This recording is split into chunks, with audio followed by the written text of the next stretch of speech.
നമസ്കാരം. കേരളം മുഴുവൻ ഒരമ്മയ്ക്കൊപ്പം ഉറച്ചു നിന്നപ്പോൾ പിടിവാശി ഉപേക്ഷിച്ചു മുഖ്യമന്ത്രി പിണറായി വിജയൻ. മഹിജയെ കാണില്ലെന്ന് പറഞ്ഞ മുഖ്യമന്ത്രി ആ അമ്മയെ ഫോണിൽ വിളിച്ചു. മുഖ്യമന്ത്രിയുടെ 2 വാക്കുകൾ ധാരാളമായിരുന്നു പ്രസ്ഥാനത്തെ നെഞ്ചേറ്റിയ ആ അമ്മയ്ക്ക്. ആ വാക്കുകൾ വിശ്വസിച്ച് മഹിജയും കുടുംബവും നിരാഹാരം മതിയാക്കി നാട്ടിലേക്ക് മടങ്ങും. തന്റെ അടിവയറ്റിൽ ചവിട്ടിയ പോലീസിനെതിരെ നടപടിയും മകനെ ഇടിമുറിയിൽ ഇടിച്ചു പിഴിഞ്ഞവരെ പിടികൂടുമെന്ന ഉറപ്പും ആ അമ്മ വിശ്വസിച്ചിരിക്കുകയാണ്. സ്വാശ്രയ കോളേജിലെ ഇടിമുറിയിൽ ജിഷ്ണുവെന്ന കുട്ടിയെ ശരിയാക്കാൻ കൂട്ടുനിന്ന ഒരാളെയെങ്കിലും പിടികൂടാൻ കേരള പോലീസിന് കഴിഞ്ഞതും മുൾമുനയിൽ നിന്ന സർക്കാരിന് ഇന്ന് പിടിവള്ളിയായി. ഇടിമുറി മർദ്ദനത്തിൽ കൃഷ്ണദാസിന്റെ വലം കൈയായ കോളേജ് വൈസ് പ്രിൻസിപ്പൽ ശക്തിവേലിനെ കോയമ്പത്തൂരിലെ ഒളിയിടത്തിൽ നിന്ന് പുറത്തെത്തിച്ചു കേരള പോലീസ്. ആരും നിരാഹാരം കിടന്നില്ലെങ്കിലും ഞങ്ങൾ പിടികൂടുമായിരുന്നു. അത് സർക്കാർ ഉറപ്പു തന്ന കാര്യമാണ്. പാവം ആ അമ്മയെ നിരാഹാരം ഇരുത്തിയവർ ഇനി ചിന്തിക്കണം. പിണറായി വിജയൻ സർക്കാരിലെ സ്ത്രീ ശബ്ദമായ കെ ശൈലജയുടെ വാക്കുകളായിരുന്നു ഇത്. കേരള പോലീസിനെയും പോലീസ് മന്ത്രിയെയും പുകഴ്ത്തുന്നതിന് മുൻപ് പ്രിയപ്പെട്ട ശൈലജ മന്ത്രി ഒന്ന് തിരിഞ്ഞു നോക്കുന്നത് നല്ലതാണ്. എന്നാണ് ജിഷ്ണു കേസിൽ ആത്മഹത്യാ പ്രേരണ പോലീസിന് തിരിഞ്ഞത്? എന്നാണ് കൃഷ്ണദാസിന്റെയും ഇടിമുറി സൂക്ഷിപ്പുകാരുടെയും പേര് പോലീസിന്റെ നാവിൽ നിന്ന് പുറത്തു വന്നത്? ഡേ 1 എന്ന സർക്കാർ കുഴലൂത്തുകാരുടെ പതിവ് മറുപടി മന്ത്രിയിൽ നിന്ന് വേണ്ട. കൃത്യം 38 ദിവസം കഴിഞ്ഞപ്പോഴായിരുന്നു അത്. തിരിയാൻ കാരണമെന്ത്? താങ്കൾ നേരത്തെ പറഞ്ഞ ആ അമ്മയുടെ ഉറച്ച ശബ്ദം കേരളം ആദ്യം കേട്ടത് അന്നാണ്. മകന് നീതി കിട്ടും വരെ ശബ്ദിക്കുമെന്ന ആ വാചകം മാത്രമാണ് കൃഷ്ണദാസിനൊപ്പമല്ലെന്ന് ആദ്യമായി പിണറായി പോലീസിന് പറയേണ്ടി വന്നതിന് കാരണം. എന്നാണ് ഇടിമുറിയിൽ കട്ടപിടിച്ച ജിഷ്ണുവിന്റെ രക്തം കണ്ടെത്തിയത്? എന്നാണ് കൃഷ്ണദാസിനെ പേരിനെങ്കിലും ജയിലിലിടാൻ കഴിഞ്ഞത്? മന്ത്രി പറഞ്ഞ അമ്മയുടെ വിലാപം വീണ്ടും ഉയർന്നപ്പോൾ. നരാധമന്മാരെ പിടിക്കാതെ പിണറായി വിജയൻ തന്റെ വീട്ടിലേക്ക് വരേണ്ട എന്ന പൊട്ടിക്കരച്ചിൽ കേട്ടപ്പോൾ. മുൻകൂർ ജാമ്യത്തിന്റെ ബലത്തിൽ കൃഷ്ണദാസും സഞ്ജിത് വിശ്വനാഥനും നെഞ്ചു വിരിച്ചു നടന്നപ്പോൾ തന്നെ കാണാൻ വരാത്ത മുഖ്യമന്ത്രിയെ തലസ്ഥാനത്ത് ചെന്ന് കണ്ട് മഹിജ ആ ഉറപ്പും വിശ്വസിച്ചിരുന്നു. സർക്കാർ ഒപ്പമുണ്ടെന്ന ഉറപ്പ് വിശ്വസിച്ചു. വിലസി നടക്കുന്ന 3 പേരെ ഉടൻ വലയിലാക്കുമെന്ന ഉറപ്പും വിശ്വസിച്ചു. ആ ഉറപ്പും പാഴ്വാക്കായപ്പോഴല്ലേ തലസ്ഥാനത്തേക്ക് മഹിജയ്ക്ക് വീണ്ടും വണ്ടി കയറേണ്ടി വന്നത്? എന്നാണ് സഞ്ജിത് വിശ്വനാഥൻ കീഴടങ്ങിയത്? തലസ്ഥാനത്തേക്ക് മഹിജയും കുടുംബവും വണ്ടി കയറിയ അതേ രാത്രിയിൽ. ഇതൊക്കെ കേരളം കണ്ടതും കേട്ടതുമാണെന്ന് മന്ത്രി കെ ശൈലജ മറക്കരുത്. മകന്റെ ഘാതകരെ പിടികൂടാതെ മടങ്ങില്ലെന്ന ആ അമ്മയുടെ ഉറച്ച ശബ്ദവും മരിച്ചാലും വെള്ളമുറിക്കില്ലെന്ന വളയത്തെ വീട്ടിൽ നിന്നുള്ള അവിഷ്ണയുടെ ക്ഷീണിച്ച വാക്കുകളും കേരളം നെഞ്ചേറ്റിയതാണ്. ആ കേരളത്തിനറിയാം കോയമ്പത്തൂരിലെ ഒളിയിടത്തിൽ പോലീസിനെ എത്തിച്ചത് എന്താണെന്ന്. മഹിജയ്ക്ക് നേരെയുള്ള പോലീസ് പരാക്രമത്തെക്കുറിച്ച് അന്വേഷിച്ച IG മനോജ് എബ്രഹാമിൽ നിന്ന് ഇന്നത്തെ റിപ്പോർട്ടിനപ്പുറം ഒരു കണ്ടെത്തൽ പ്രതീക്ഷിച്ചിരുന്നേയില്ല കേരളം. 2 ദിവസം മുൻപ് AKG സെന്ററിൽ നിന്നുള്ള പാർട്ടി കുറിപ്പിലും ഇന്നലെ പത്രപരസ്യത്തിലും കണ്ടത് IG പകർത്തി എഴുതി, അതുമാത്രം. DGPയുടെ കൊട്ടാരത്തിലേക്കുള്ള നുഴഞ്ഞുകയറ്റക്കാരെയും IG കണ്ടെത്തി കഴിഞ്ഞു. സോളിഡാരിറ്റിയും SUCAയും ഗൂഢാലോചന നടത്തി അകത്ത് കിടക്കുന്ന ഷാജിർ ഖാനും ഭാര്യ മിനിയും ശ്രീകുമാറും പങ്കാളികളാണ്. KM ഷാജഹാന്റെ ബന്ധങ്ങൾ ഇനിയും കണ്ടുപിടിക്കേണ്ടതുണ്ടെന്നും IG. പൊതുമുതൽ നശിപ്പിച്ചതും പോലീസ് വാഹനം കത്തിച്ചതും ജനത്തെ വഴിയിൽ തടഞ്ഞതും ഇങ്ങനെയുള്ള പരാക്രമങ്ങൾ കാട്ടിയവരെല്ലാം പുറത്ത് വിലസുമ്പോഴാണ് നീതിക്കായി പോലീസ് മേധാവിയുടെ സമക്ഷം എത്തിയ ഒരമ്മയ്ക്ക് തലസ്ഥാനത്തേക്ക് വഴി കാട്ടിയവർ കുറ്റക്കാരായത്. മലപ്പുറം തെരഞ്ഞെടുപ്പിന് മുൻപ് മഹിജയെയും കുടുംബത്തെയും നാട്ടിലേക്ക് മടക്കി അയച്ച് മുഖം വൃത്തിയാക്കാനുള്ള തത്രപ്പാടിലും അതിൽ വിജയം കണ്ടപ്പോഴും ഓർക്കുക. പൂജപ്പുര ജയിലിൽ നിന്ന് വിലങ്ങണിഞ്ഞ് KM ഷാജഹാൻ നാളെ നിയമപരീക്ഷ എഴുതാൻ വരുന്നത് പിണറായി വിജയന്റെ മുഖം കൂടുതൽ വികൃതമാക്കാനേ ഉപകരിക്കൂ. ജനങ്ങളാൽ സർക്കാർ വിചാരണ ചെയ്യപ്പെടുന്നത് ഒഴിവാക്കാൻ ഇനിയെങ്കിലും മുഖ്യമന്ത്രി ഉണരണം. മഹിജയും കുടുംബവും നിരാഹാരം നിർത്തി നാട്ടിലേക്ക് മടങ്ങുന്നതും ഒപ്പം പിണറായി വിജയൻ ഇന്ന് മഹിജയെ നേരിട്ട് ഫോൺ വിളിക്കാൻ തയ്യാറായതും സൂപ്പർ പ്രൈം ടൈം ചർച്ച ചെയ്യുമ്പോൾ ഉയരുന്ന ചോദ്യങ്ങൾ ഇവയാണ്. നിരാഹാരത്തിൽ നിന്ന് മഹിജയെയും കുടുംബത്തെയും പിന്മാറ്റിയത് മുഖ്യമന്ത്രിയുടെ ഫോൺ വിളിയോ? കാനത്തിന്റെ പ്രായോഗികത മേൽക്കൈ നേടിയപ്പോൾ മുഖ്യമന്ത്രിക്ക് മുട്ടുമടക്കേണ്ടി വരികയായിരുന്നു. ജിഷ്ണുവിന്റെ കുടുംബത്തിന്റെ നിരാഹാരത്തിൽ പിടിവിട്ടുപോയ സർക്കാരിന് കിട്ടിയ പിടിവള്ളിയാണോ ശക്തിവേലിന്റെ അറസ്റ്റ്? ഒളിപ്പിച്ച് കടത്തിയ പ്രതികളെ പിടികൂടി CPM തടിയൂരുകയാണെന്ന ഹസന്റെ വിമർശനം കേരളം വിശ്വസിക്കുമോ? പോലീസിനെ വെള്ളപൂശിയ IG റിപ്പോർട്ട് തള്ളാൻ സർക്കാർ തയ്യാറാകുമോ? ഗൂഢാലോചനയിൽ അകത്തായ പൊതുപ്രവർത്തകർ മുഖ്യമന്ത്രിയുടെ കണ്ണിൽ വക്രബുദ്ധികളായി തുടരുമോ? ഈ വിഷയം സൂപ്പർ പ്രൈം ടൈം ചർച്ച ചെയ്യുമ്പോൾ കോൺഗ്രസ് വക്താവ് രാജ്മോഹൻ ഉണ്ണിത്താൻ, രാഷ്ട്രീയ നിരീക്ഷകനായ ജോസഫ് സി മാത്യു, ഇടത് സഹയാത്രികനായ ചെറിയാൻ ഫിലിപ്പ്, SUCA നേതാവ് R ബിജു, KM ഷാജഹാന്റെ അമ്മ L തങ്കമ്മ, CPI നേതാവ് P പ്രസാദ് എന്നിവർ സൂപ്പർ പ്രൈം ടൈമിൽ ചേരുകയാണ്.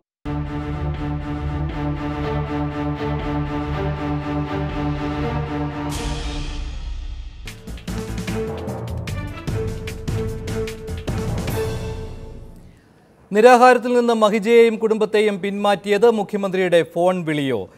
ശ്രീ ചെറിയാൻ ഫിലിപ്പ്, ഇന്ന് പ്രായോഗികമായി തന്നെ മുഖ്യമന്ത്രി ഇക്കാര്യത്തിൽ ഇടപെടുകയാണോ ഉണ്ടായത്? വൈകാരികമായ രീതിയിൽ സമീപിക്കുകയും ചെയ്തു. മുഖ്യമന്ത്രിയുടെ ഒരു ഫോൺ വിളി ധാരാളമായിരുന്നു മഹിജയ്ക്കും കുടുംബത്തിനും നിരാഹാരം മതിയാക്കി നാട്ടിലേക്ക് മടങ്ങാൻ. മുഖ്യമന്ത്രിയുടെ ഫോൺ വിളി കൊണ്ടാണ് സമരം അവസാനിപ്പിച്ചത് എന്ന് കരുതാൻ പറ്റില്ല. ഈ സമരത്തിന് ആധാരമായ ഒട്ടേറെ പ്രശ്നങ്ങൾ നേരത്തെ ഉണ്ടായിരുന്നു. ആ പ്രശ്നങ്ങൾ പരിഹരിക്കുന്നതിന് ഏറ്റവും അനുഭാവപൂർവമായ നിലപാട് സ്വീകരിച്ചത് ശ്രീ പിണറായി വിജയനാണ്. കാരണം അദ്ദേഹത്തിനെ ആരാധിച്ചിരുന്ന ഒരു കുടുംബം, വ്യക്തിപരമായി ജിഷ്ണുവിൻ്റെ മരണം ഉൾപ്പെടെയുള്ള കാര്യങ്ങളിൽ ഏറ്റവും ദുഃഖിച്ചിരുന്ന ആൾ പിണറായി വിജയനാണ്. പക്ഷേ അദ്ദേഹം ആ കേസ് അന്വേഷിക്കുന്ന കാര്യത്തിൽ ആദ്യഘട്ടങ്ങളിൽ തന്നെ വളരെ പ്രത്യേകമായ താല്പര്യമെടുത്തെങ്കിലും അത് മുന്നോട്ട് പോകുന്നതിൽ ചില പ്രശ്നങ്ങളുണ്ടായിരുന്നു. അദ്ദേഹം നാദാപുരത്ത് വളയത്ത് വീട്ടിൽ പോകാനും ആലോചിച്ചതായി എനിക്കറിയാം. പക്ഷേ ആ സമയത്ത് ബഹ്റിനിലും അതുപോലെ തന്നെ മറ്റ് സ്ഥലങ്ങളിലൊക്കെ വന്നപ്പോൾ മാറിപ്പോകേണ്ടി വന്നു. പക്ഷേ ഒരു പ്രത്യേക ഘട്ടത്തിൽ മറ്റു പല നേതാക്കന്മാർ വന്നതിന് ശേഷം ശ്രീ പിണറായി വിജയൻ പോകാൻ ഒരുങ്ങിയ സന്ദർഭത്തിൽ, കോഴിക്കോടെത്തിയ സന്ദർഭത്തിൽ എല്ലാ പ്രതികളെയും പിടിച്ച ശേഷം പിണറായി വിജയൻ ഇങ്ങോട്ട് വന്നാൽ മതി എന്ന് ആ അമ്മ പറഞ്ഞപ്പോൾ അവിടെ പോകാനുണ്ടാകാവുന്ന ഒരു ചെറിയ പ്രശ്നങ്ങളെക്കുറിച്ച് ഉള്ളതുകൊണ്ടാവാം അദ്ദേഹം പോയില്ല. പക്ഷേ ഏത് രീതിയിലുള്ള ഇടപെടലാണ് മുഖ്യമന്ത്രി പിണറായി വിജയൻ നടത്തിയത്? ഇപ്പോൾ മഹിജയുടെയും കുടുംബത്തിന്റെയും സമരം അവസാനിപ്പിക്കാൻ ഒരു ഇടപെടലും അദ്ദേഹത്തിന്റെ ഭാഗത്തു നിന്ന് ഉണ്ടായിട്ടില്ല എന്ന് വേണ്ടേ പറയാൻ? ഈ ഫോൺ വിളി അവസാനം വൈകാരികമായ ഒരു തലത്തിൽ നിന്ന് അദ്ദേഹം നടത്തുകയുണ്ടായി. താങ്കൾ നേരത്തെ പറഞ്ഞ പോലെ ഈ പ്രസ്ഥാനത്തെ നെഞ്ചേറ്റിയ ഒരു കുടുംബത്തോട് CPI സംസ്ഥാന സെക്രട്ടറി കാനം രാജേന്ദ്രന്റെ പ്രായോഗികമായ ഒരു ഇടപെടൽ അതല്ലേ ഇന്ന് ഈ ഒത്തുതീർപ്പ് ചർച്ചയിലേക്ക് വഴി തുറന്നത്? അതല്ല, ഒരു 2-3 ആഴ്ചകൾക്ക് മുമ്പ് മഹിജയും സഹോദരനും എല്ലാം ശ്രീ പിണറായി വിജയനെ മുഖ്യമന്ത്രിയുടെ ഓഫീസിൽ വന്ന് കണ്ട് സംസാരിച്ച് 3/4 മണിക്കൂറോളം സംസാരിച്ചു. ഓരോ കാര്യങ്ങളും അദ്ദേഹം പറഞ്ഞത് എഴുതിയെടുക്കുകയും അതനുസരിച്ച് നടപടികൾ സ്വീകരിക്കുകയും ചെയ്തു. അതുകഴിഞ്ഞ് മുഖ്യമന്ത്രി മഹിജയുമായിട്ടുള്ള സംഭാഷണ വിവരം പൂർണ്ണമായി ഒരു ഫേസ്ബുക്ക് പോസ്റ്റിൽ ഇടുകയും ചില പത്രങ്ങളിൽ അത് കൊടുക്കുകയും ചെയ്തു. അങ്ങനെ മഹിജയുമായി അദ്ദേഹം എഴുന്നേറ്റ് നിന്ന് മഹിജയോട് സംസാരിക്കുന്ന ഭാഗം തന്നെ ഫേസ്ബുക്കിൽ ഞാൻ കാണുകയുണ്ടായി. പക്ഷേ അതിനുശേഷമുണ്ടായ സംഭവവികാസങ്ങൾക്ക് പിന്നിൽ എന്താണെന്നുള്ളത് വ്യക്തമല്ല. ഇവിടെ മുഖ്യമന്ത്രിയുമായിട്ട് നേരിൽ ഫോണിൽ സംസാരിക്കാൻ മഹിജയ്ക്കും കുടുംബത്തിനും കഴിയുമായിരുന്നു. അദ്ദേഹം നമ്പർ കൊടുത്തുവാണ്. പക്ഷെ അതിനുശേഷം മുഖ്യമന്ത്രിയെ കാണാതെ DGPയെ കാണാൻ ഒരുപെടുകയും അതിനുശേഷമുണ്ടായ സംഭവങ്ങളുടെ പിന്നിൽ എന്തോ ഗൂഢാലോചനയുണ്ട് എന്ന് ആരെങ്കിലും ധരിച്ചാൽ ഇപ്പോഴും ആ ഗൂഢാലോചന സിദ്ധാന്തത്തിൽ ഉറച്ചു നിൽക്കുകയാണല്ലോ. അവിടെ സംഭവിച്ചത് മുഖ്യമന്ത്രിയെ സെക്രട്ടേറിയറ്റിൽ പോയി കണ്ടിട്ട് അദ്ദേഹം നൽകിയ ഉറപ്പ് പാലിച്ചില്ല. പിന്നീട് DGP നൽകിയ ഉറപ്പും പാലിച്ചില്ല. അതുകൊണ്ടാണല്ലോ തലസ്ഥാനത്തേക്ക് ആ കുടുംബത്തിന് വണ്ടി കയറേണ്ടി വന്നത്. പിന്നീട് DGPയുടെ ഓഫീസിന് മുന്നിൽ ആ കുടുംബത്തിനുണ്ടായ അനുഭവം നമുക്ക് എല്ലാവർക്കും അറിയാവുന്ന കാര്യമാണ്. കുടുംബത്തെ കുറ്റപ്പെടുത്തുകയല്ല, കാരണം ആ അമ്മയുടെ വേദന നമുക്ക് സമൂഹത്തിന് മുഴുവൻ മനസ്സിലാവും. കാരണം മരണത്തിന് ശേഷം ചില സമയത്ത് പ്രസൻസ് ഓഫ് മൈൻഡ് ഉണ്ടാകാതെ പോവുകയും ചില ഘട്ടങ്ങളിൽ ഈ തുടർച്ചയായി നിലവിളിച്ചത് കൊണ്ടും ഭക്ഷണം കഴിക്കാത്തത് കൊണ്ടുള്ള ആരോഗ്യ പ്രശ്നങ്ങൾ ഉള്ളതുകൊണ്ട് അവർക്ക് ചില പ്രശ്നങ്ങൾ ഉണ്ടായി കാണാം. പക്ഷേ തിരുവനന്തപുരത്ത് വന്നാൽ അവർ കാണേണ്ടിയിരുന്നത് ശ്രീ പിണറായി വിജയനാണ്. പിണറായി വിജയനെ കാണാൻ ഒരു പ്രയാസവും മഹിജയ്ക്കും കുടുംബത്തിനും ഉണ്ടാകുമായിരുന്നില്ല. പക്ഷേ DGP എടുത്ത് പോകേണ്ട കാര്യം തന്നെയില്ല.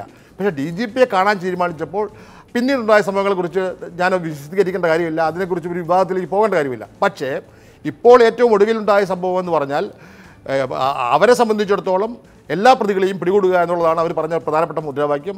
അത് പൂർണ്ണമായ അർത്ഥത്തിൽ നടപ്പിലാക്കാൻ കഴിഞ്ഞിരുന്നില്ല. ഇന്ന് ഏറെക്കുറെ അത് സാധ്യതപ്രായത്തിൽ അവർക്ക് സന്തോഷമുണ്ട്, കേരള സമൂഹത്തിന് സന്തോഷമുണ്ട്, പിണറായി വിജയന് സന്തോഷമുണ്ട്. അപ്പോൾ രണ്ടാമത്തെ കാര്യം താങ്കൾ പറയുന്നില്ല. ഈ DGP ഓഫീസിന് മുന്നിലെത്തിയപ്പോൾ അവർക്ക് നേരെ ഉണ്ടായ പോലീസിന്റെ പരാക്രമം ആ പരാക്രമം നടത്തിയ ഉദ്യോഗസ്ഥർക്കെതിരെ നടപടി വേണം എന്ന ആവശ്യം അവർ ഉന്നയിച്ചിട്ടുണ്ടല്ലോ. ഈ ആവശ്യത്തിൽ എന്ത് നടപടിയാണ് മുഖ്യമന്ത്രിയുടെ ഭാഗത്തു നിന്നും ഉണ്ടാകാൻ പോകുന്നത്? അല്ല, മഹിജ പറഞ്ഞതായി അതായത് അവരെ മർദ്ദിച്ചു അല്ലെങ്കിൽ ചവിട്ടി എന്ന് പറഞ്ഞ ഒരു പ്രസ്താവന ചാനൽ കണ്ടു. അതേസമയം നിലത്ത് ഇട്ട് വലിച്ചടിച്ചു എന്ന് പറയുന്നതും കേട്ടു. പക്ഷേ നിലച്ചിട്ട് വഴിക്കുന്നതോ മർദ്ദിക്കുന്നതുമായ ഒരു ദൃശ്യങ്ങളും ഒരു ചാനലും കാണിച്ചില്ല. ആ അമ്മ പറയുന്നതിനേക്കാൾ ഏത് ദൃശ്യമാണ് സർക്കാരിനും പോലീസിനും വേണ്ടത്? തന്നെ ഐജിയുടെ റിപ്പോർട്ട് പൂർണ്ണമായും പോലീസിനെ വെള്ളപൂശുന്നത് തന്നെയാണ്. ഈ റിപ്പോർട്ടാണല്ലോ മുഖ്യമന്ത്രി പരിഗണിക്കാൻ പോകുന്നത്. അപ്പോൾ ഈ രണ്ടാമത്തെ ആവശ്യം ഇത് പരിഗണിക്കുമെന്ന് മുഖ്യമന്ത്രി പറയുമ്പോഴും ഐജിയുടെ ഈ വെള്ളപൂശൽ റിപ്പോർട്ടിൽ പറയുന്നത് പോലെ തന്നെയല്ലേ കാര്യങ്ങൾ പോവുകയുള്ളൂ, പോലീസിനെ ന്യായീകരിച്ചുകൊണ്ട്. അതുകൊണ്ട് തന്നെയാണല്ലോ മുഖ്യമന്ത്രി ഇന്നും പറഞ്ഞിട്ടുള്ളത്. 3 സ്ഥലങ്ങളിൽ ഇതിനിടെ തന്നെ മുഖ്യമന്ത്രി പറയുകയുണ്ടായി പോലീസിനെ ന്യായീകരിച്ചുകൊണ്ടുള്ള വർത്തമാനം. അത് അദ്ദേഹം ആവർത്തിച്ചുകൊണ്ടേയിരിക്കുമ്പോൾ ഈ ഫോൺ വിളിയിൽ വൈകാരികമായ ഒരു തലത്തിൽ നിന്നുകൊണ്ട് അവർ സമരം അവസാനിപ്പിച്ചു പോകുന്നു. പക്ഷേ അവരുടെ ആ രണ്ടാമത്തെ പ്രധാന ആവശ്യം അത് അങ്ങനെ തന്നെ കിടക്കും. മാത്രമല്ല, ആദ്യത്തെ ആവശ്യവും എല്ലാ പ്രതികളെയും പിടികൂടണമെന്ന ആവശ്യവും അതിലിപ്പോൾ ഒരാളെ പിടികൂടിയിട്ടുള്ളൂ. അല്ല, ഈ സംഭവം ഉണ്ടായപ്പോൾ മുഖ്യമന്ത്രി DGPയോട് പറഞ്ഞു ഇതിനെക്കുറിച്ച് അന്വേഷിക്കണം. DGP ആണ് IG മനോജ് എബ്രഹാമിനെ ഏൽപ്പിച്ചത്. IG മനോജ് എബ്രഹാം ഒരു റിപ്പോർട്ട് കൊടുക്കുകയും അതിനെ സംബന്ധിച്ച് ഇപ്പോൾ മുഖ്യമന്ത്രി എത്തിയിട്ടില്ല. DGPക്ക് പരാതി കൊടുത്തതിൻ്റെ അടിസ്ഥാനത്തിൽ DGP പൂർണ്ണമായ അർത്ഥത്തിൽ റിപ്പോർട്ട് കൊടുത്തിട്ടില്ല. ഒരു മുഖ്യമന്ത്രിയെ സംബന്ധിച്ചിടത്തോളം ഒരു അന്വേഷണം നടത്തി ആ റിപ്പോർട്ട് പൂർണ്ണ വരുന്നതിന് വരെയും പോലീസ് പറയുന്നത് വിശ്വസിക്കാൻ പറ്റുള്ളൂ. അതേസമയം ആ അമ്മയുടെ നിലപാട് മുഖവിലേക്ക് എടുത്തുകൊണ്ട് തന്നെയാണ് അതിനെക്കുറിച്ച് ഇപ്പോൾ ഉണ്ടായിരിക്കുന്ന പ്രത്യേകമായ ഒരു നിലപാട് കണക്കിലെടുത്തുകൊണ്ട് പിണറായി വിജയൻ ഫോണിൽ പറഞ്ഞതായി അറിയപ്പെടുന്നത്. അത് സംബന്ധിച്ച വ്യക്തമായ തീരുമാനം ഉണ്ടാകും.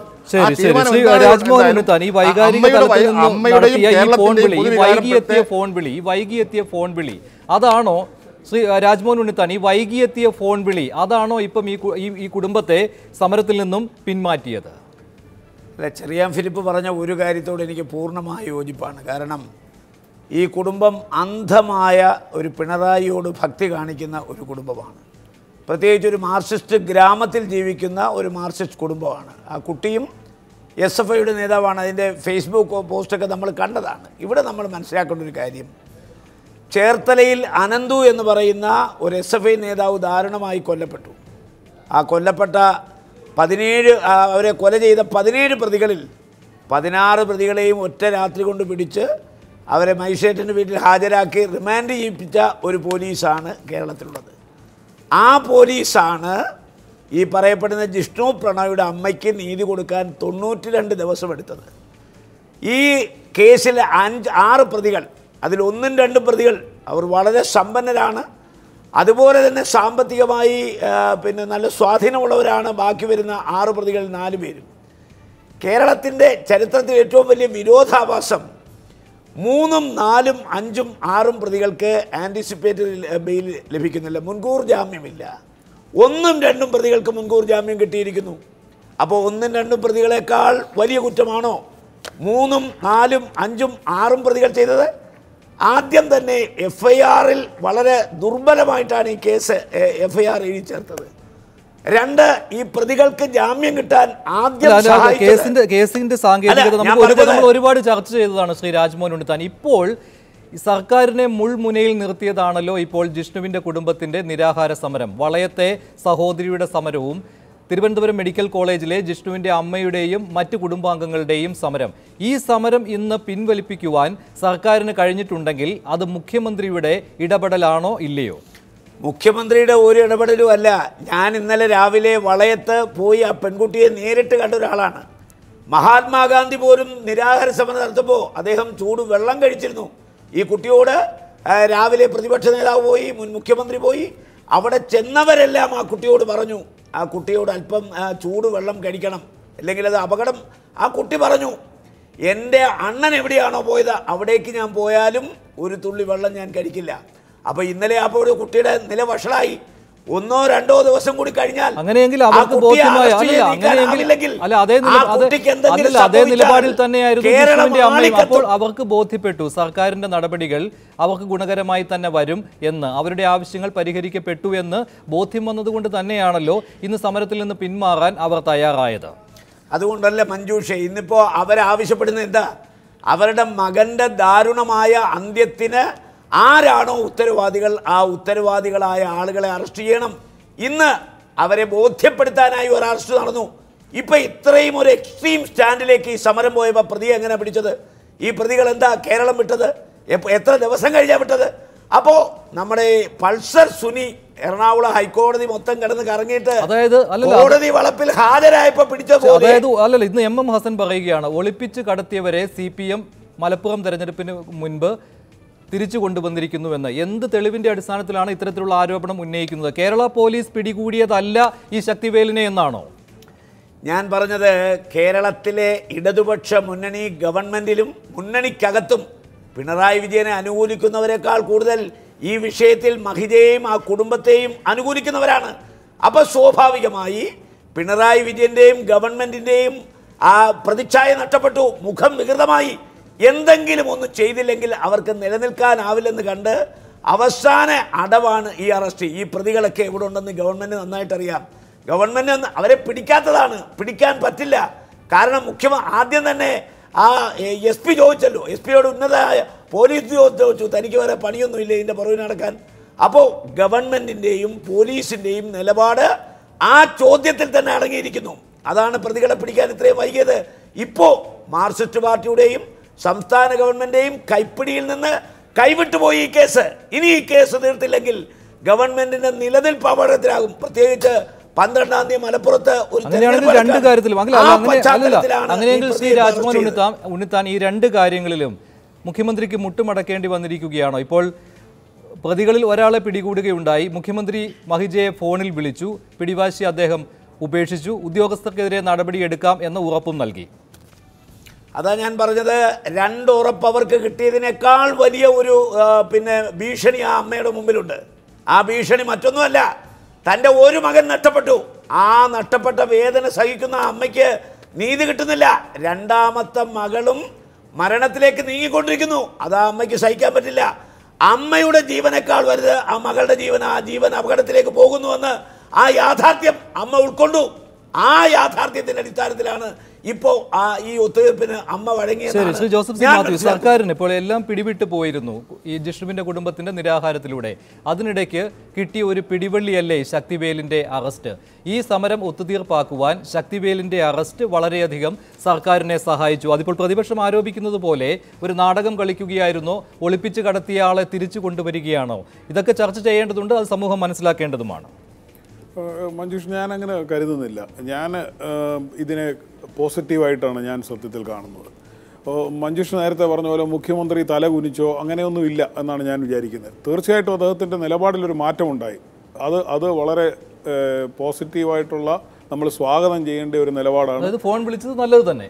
ഇന്നലെ വരെ എടുത്ത നിലപാടിൽ നിന്ന് മാറി ഫോൺ വിളിക്കുക മാത്രമല്ല, പോലീസിൻ്റെ അതിക്രമം ഉണ്ടായിട്ടുണ്ടെങ്കിൽ അത് പരിശോധിക്കാം എന്ന് പറഞ്ഞു എന്നാണ് വാർത്തകളിൽ നിന്ന് ഞാൻ മനസ്സിലാക്കുന്നത്. 2, നിങ്ങളൊന്ന് നോക്കൂ, കഴിഞ്ഞ 90 ദിവസത്തിലധികമായി ആ അന്വേഷണത്തിനൊരു ഇൻറ്റൻസിറ്റി ഉണ്ടായിരുന്നില്ല എന്നുള്ള ആ കുടുംബത്തിൻ്റെ റീഡിങ് എത്ര ആക്യുറേറ്റ് ആയിരുന്നു എന്ന് നിങ്ങളൊന്ന് നോക്കൂ. കാര്യം അവരിത് ദൈനംദിനം